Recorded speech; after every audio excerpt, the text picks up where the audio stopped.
Una vecchia bretone con un cappello e un ombrello di carta di riso e canna di bambù.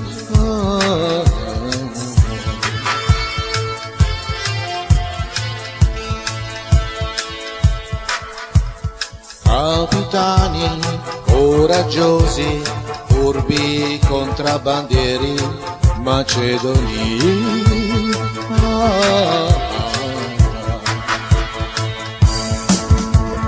Gesuiti, Euclide, vestiti come dei bonzi per entrare a corte degli imperatori della dinastia dei Ming. Cerco un centro di gravità permanente che non mi faccia mai cambiare idea sulle cose, sulla gente. Avrei bisogno di un centro di gravità permanente che non mi faccia mai cambiare idea sulle cose, sulla gente. Over and over again.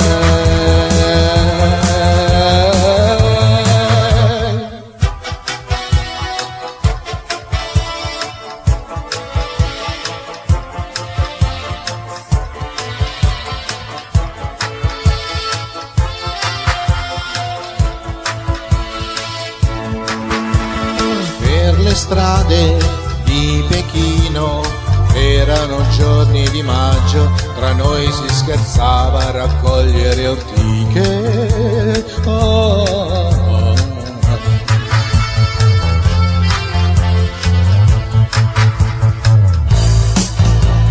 Non sopporto i cori russi, la musica finto rock, la new wave italiana, il free jazz punk inglese, neanche la nera africana.